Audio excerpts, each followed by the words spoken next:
Depuis l'indépendance en 1960, la RDC n'a construit aucun mètre de chemin de fer. Ce qui existe date de l'époque coloniale belge. Paradoxe. Des pays comme le Sénégal, moins de ressources que la RDC, disposent de chemins de fer modernes, électriques et fiables. Parce que j'ai quand même été dans quelques pays en Afrique et j'ai pas eu des transports aussi fluides en tout cas comme ça.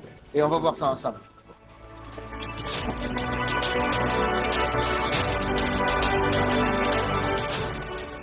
C'est quand même plutôt propre, hein, je trouve.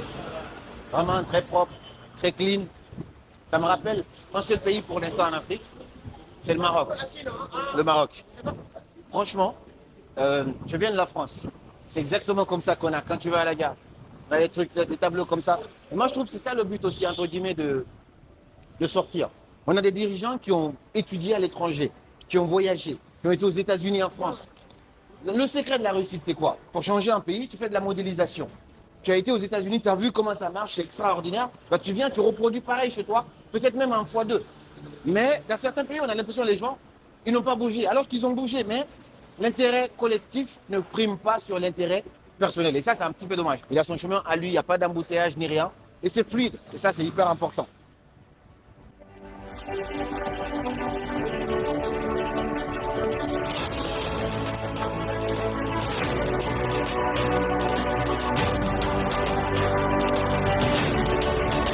Maintenant rien. Le Congo possède tout ce que le monde pourrait rêver. Diamants, or, coltan, cobalt, cuivre, terre arable, immenses ressources agricoles. Eau douce en abondance, une jeunesse dynamique et nombreuse. Et pourtant, les Congolais vivent dans la pauvreté, manque d'infrastructures et n'ont quasiment aucun service public. 5 secteurs clés du développement et leur déficit. 1. Secteur aérien. Problème.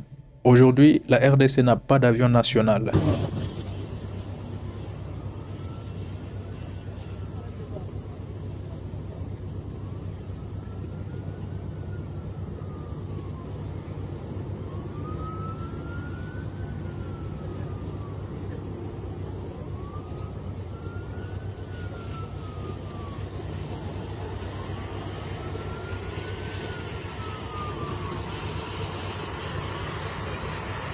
Tous les transports aériens reposent sur des compagnies privées. Paradoxe, l'État signe des contrats avec des compagnies, recevant seulement 55% des recettes, tandis que les propriétaires privés touchent 45%. Conséquence, l'État n'a aucun contrôle réel sur les transports aériens, ce qui limite les déplacements et les commerces. Ce qui pourrait être une compagnie aérienne nationale solide, moderne et fiable pour relier toutes les provinces et stimuler l'économie. 2. Secteur du transport terrestre. Problème. La RDC ne dispose d'aucun bus public pour faciliter le déplacement de la population. Elle n'y va pas, on sort encore.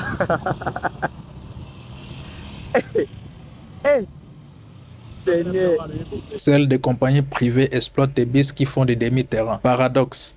Malgré cela, l'État tente d'imposer la loi sur ces bus privés qu'il ne possède même pas. Il revient à l'État de décider.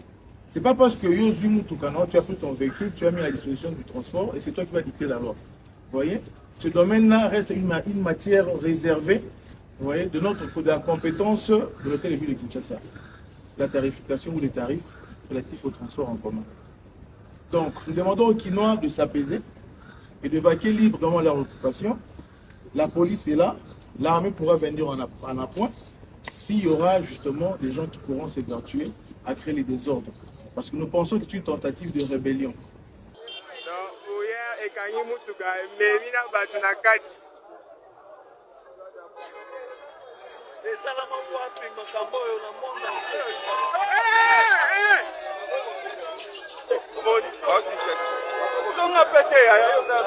Conséquence, déplacement difficile, transport coûteux et pessir pour la population. Alors là, nous sommes au niveau de l'UPEN, comme vous pouvez voir. Les maillots jaunes ne sont pas là. J'ai fait allusion au bus 207, esprit des morts, comme on le dit, même des vies. Il n'y a pas de taxis, il n'y a pas de taxi-bus. Nous sommes à l'arrêt des Zando. Le seul taxi-bus que vous pouvez voir est la garée. Ce qui pourrait être un réseau de bus publics modernes pour relier les villes et améliorer la mobilité de tous. 3. Secteur ferroviaire. Problème. Depuis l'indépendance en 1960, la RDC n'a construit aucun mètre de chemin de fer. Ce qui existe date de l'époque coloniale belge. Gunduka, oba train. Na niveau à côté lango biloko lokola oyo basaki. Est-ce que saki wana ezelo ko ebingana ke ngundu ke balansaka des difficultés tozomona ke atala bazolo bakabo c'est que ça calcul ki boko boma bato ebele soki bato ba matin à train siko ba matin à train bongo bokomi na place bobwaki bato basili bongo ba na kobela meke bakonja mboka boya. Est-ce que na moment oyo mokonzi ya mboka place ya koyi kotala penda ke kosala musalo bato bakoyi kosala malamu ndeza ke biloko oyo efandi ya kofanda batongi yango banini ya kotonga pe bima bende wana efandi me bakamati basaki oyo baza kolobaki basaki biso depuis tofanda awa nini etambolaka na basaki te ngai eza kosala mawa mingi mpona komona nano nalokitwa train ndenge elekaka na ngaku na ubanga kutu komatata train yango mokolo train kolekanga na komatango te mpona mona eza danger eza kotia pena vie ya bato en danger baconservateur baotala beaucoup plus mbongo mais baotala te ke danger oyo ekoya ata après 5 ans 10 ans ou bien 20 ans na ndenge très olekaka il fallait nde basala mpena mosala ya bien oyo ekosala ata 50 ans ou bien 100 ans ezali mais oyo bango basaka likolo baza pressé mpona bazaka na besoin nini train eleka mais bazotala ba danger te. Paradoxe. Des pays comme le Sénégal, moins de ressources que la RDC, disposent de chemins de fer modernes, électriques et fiables. Conséquence, les transports des minerais et des marchandises restent lents, coûteux et inefficaces, ce qui pourrait être un réseau ferroviaire moderne pour faciliter le commerce intérieur et extérieur. 4. Secteur fluvial et maritime. Problème. La RDC est bénie avec des voies navigables naturelles, fleuve Congo et ses affluents. Observons un peu notre fleuve. Le fleuve Congo, en provenance de Boma, la largeur du fleuve Congo à 5 km à l'océan, qui tombe à l'océan. Mais l'État n'a pas exploité ses ressources pour créer des transports publics fluviaux. Paradoxe. Alors que d'autres pays, on utilise les rivières pour des bus fluviaux et les transports des marchandises.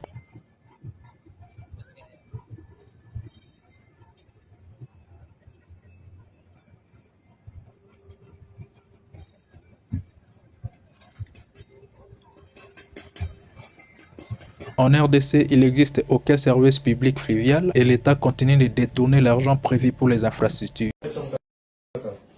Tatou Robert, l'argent est là. Je vous avais promis que je vais te payer 200 000. L'argent est là. Ça vient de la Banque centrale. Je suis avec le DG. L'argent est là. Donc, il y a plein d'argent. Donc, l'argent est là. Tes 200 000 sont là. On a l'argent partout. Même dans la salle de bain, il y a encore l'argent. Donc, je suis avec le DG. Donc, 2 paquets, c'est pour toi. 2 paquets. Le reste, c'est pour moi, 1 million. Tel que je t'avais dit. Je vais rester avec 1 million de dollars. Conséquences, coûts élevés pour les transports, difficultés pour exploitation et commerce interne, ce qui pourrait être un réseau fluvial et portuaire modernisé pour relier les villes et faciliter les commerces. 5. Secteur de l'électricité. Problème. La RDC dispose d'un centre capable d'alimenter toute l'Afrique centrale, mais même à Kinshasa, certains habitants doivent attendre 7 jours pour voir un poule allumé. Paradoxe, lorsque le courant arrive, il est souvent trop faible pour utiliser des appareils de base comme des réchauds et des fers à repasser. Conséquence, industrie paralysée, qualité de vie faible, frustration de la population. 6. Régie des eaux. La population congolaise, même dans la capitale, n'a pas accès régulièrement malgré l'existence de la régie des eaux. Coupures fréquentes, robinets secs pendant plusieurs jours, quartiers entiers sans eau, infrastructures vieilles ou abandonnées. Paradoxe, la RDC possède l'une des plus grandes réserves d'eau douce au monde, mais la population manque d'eau potable. Fleuve Congo, deuxième plus grand fleuve du monde par débit. Beaucoup de rivières, lacs et nappes phréatiques. Climat tropical avec forte pluie. Pourtant, l'eau ne coule pas dans les robinets, même au siège des institutions. C'est donc un paradoxe. Un pays riche en eau, population sans eau potable. Conséquences, maladies, choléra, typhoïde, diarrhée et paludisme indirect. Souffrance quotidienne. Femmes et enfants marchent très longtemps pour chercher de l'eau. Achat d'eau très cher dans les quartiers. 3. Pauvreté aggravée. L'eau devient très luxe. Dépenses inutiles pour une ressource naturelle gratuite. 4. Manque de confiance envers l'État. Les citoyens ne comprennent pas pourquoi l'eau manque. sentiment d'abandon. 5. Frein du développement. Pas d'industrie sans eau, pas de bonne hygiène sans eau, pas de santé publique sans eau. Répression. Quand les citoyens dénoncent ces manquements, ils sont accusés d'outrage au gouvernement. En résumé, le Congo possède tous les potentiels pour devenir un pays prospère, mais les manques de vision et la capacité des dirigeants bloquent la croissance. Au lieu de planifier pour demain, certains dirigeants ne pensent qu'à s'enrichir aujourd'hui, laissant le peuple souffrir et les ressources du pays sous-exploitées. Si le pays avait les dirigeants qui pensent à l'avenir, ces 5 secteurs clés pourraient transformer la RDC en puissance africaine, créer emploi, richesse et prospérité pour tous. Merci d'avoir suivi cette analyse jusqu'à la fin. Notre objectif n'est pas de détester notre pays, mais au contraire de montrer la vérité pour que la RDC avance enfin dans la bonne direction. Nous sommes fiers du Congo, fiers de ses richesses, fiers de son peuple. Mais nous avons aussi le devoir de dénoncer les manques de vision de ceux qui dirigent lorsque l'avenir de toute une nation est en jeu. Si vous aimez ce genre d'analyse sur la RDC, l'Afrique et la géopolitique, abonnez-vous à la chaîne, activez la cloche et partagez la vidéo pour que la vérité soit entendue par le plus grand nombre. Donc Didier Makweta, merci à tous, à très bientôt pour une nouvelle analyse.